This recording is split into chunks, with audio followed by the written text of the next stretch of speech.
Chapter 6. The Westing Will.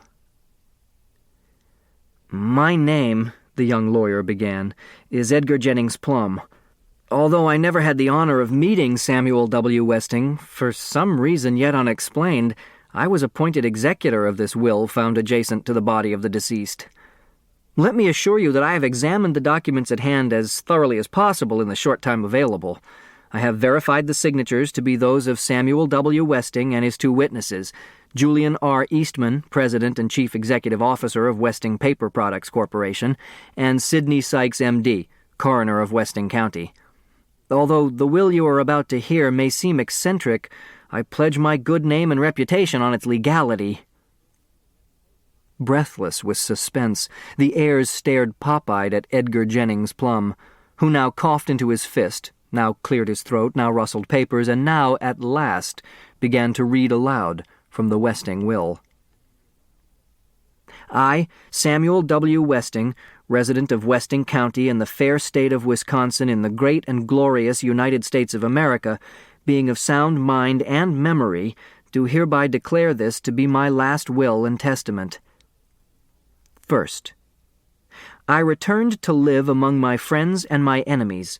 I came home to seek my heir, aware that in doing so I faced death, and so I did.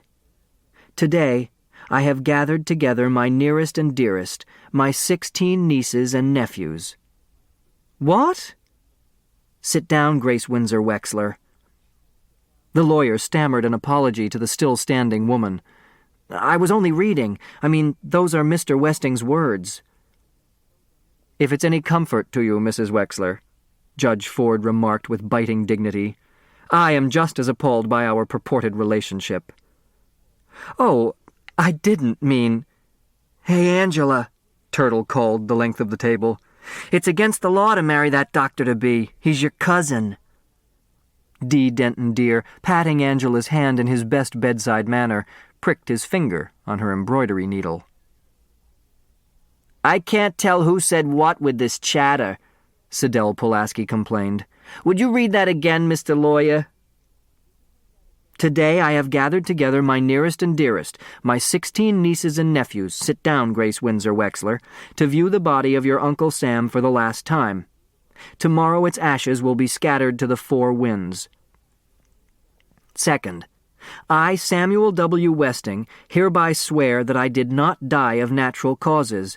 My life was taken from me by one of you." "Ugh!" Chris's arm flailed the air. His accusing finger pointed here. No, there. It pointed everywhere. His exaggerated motions acted out the confusion shared by all but one of the heirs as they looked around at the stunned faces of their neighbors to confirm what they heard. Rereading her notes, Sidel Pulaski now uttered a small shriek. "Eek!" "Murder? Does that mean Westing was murdered?" Sandy asked the heir on his left. Crow turned away in silence. "Does that mean murder?" he asked the heir on his right. "Murder? Of course it means murder. Sam Westing was murdered," Mr. Hu replied. "Either that, or he ate once too often in that greasy spoon coffee shop." Theo resented Hu's slur on the family business. "It was murder, all right. And the will says the murderer is one of us." He glared at the restaurant owner. "Have the police been notified of the charge?" Judge Ford asked the lawyer. Plum shrugged. "I presume they will perform an autopsy." The judge shook her head in dismay. Autopsy? Westing was already embalmed. Tomorrow he would be cremated. "The police are helpless. The culprit is far too cunning to be apprehended for this dastardly deed." "Oh, my!" Flora Bomback clapped a hand to her mouth on hearing dastardly. First murder, now a swear word. "I alone know the name. Now it is up to you. Cast out the sinner. Let the guilty rise and confess." "Amen," said Crow. Third, who among you is worthy to be the Westing heir? Help me. My soul shall roam restlessly until that one is found. The estate is at the crossroads. The heir who wins the windfall will be the one who finds the— "Ashes!" the doorman shouted. Some tittered to relieve the unbearable tension, some cast him a reproachful glance. Grace Wexler clicked her tongue, and Sidel Pulaski shushed. "It was just a joke," Sandy tried to explain. "You know, ashes scattered to the winds, so the one who wins the windfall gets— oh, never mind." Fourth, hail to thee, O land of opportunity. You have made me, the son of poor immigrants, rich, powerful, and respected. So take stock in America, my heirs, and sing in praise of this generous land. You too may strike it rich who dares to play the westing game. Game? What game? Turtle wanted to know. No matter, Judge Ford said, rising to leave. This is either a cruel trick or the man was insane. Fifth, sit down, Your Honor, and read the letter this brilliant young attorney will now hand over to you. It was uncanny.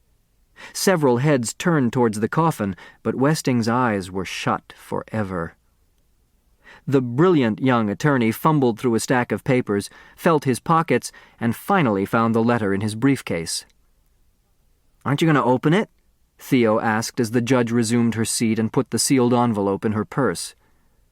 No need. Sam Westing could afford to buy a dozen certificates of sanity. "The poor are crazy, the rich just eccentric," Mr. Hu said bitterly.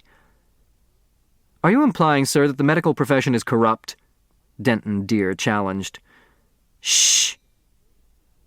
Sixth, before you proceed to the game room, there will be 1 minute of silent prayer for your good old Uncle Sam. Flora Bomback was the only heir to cry. Crow was the only one to pray. By the time Sidel Pulaski could assume a pose of reverence, the minute was up. This ends Disc 1.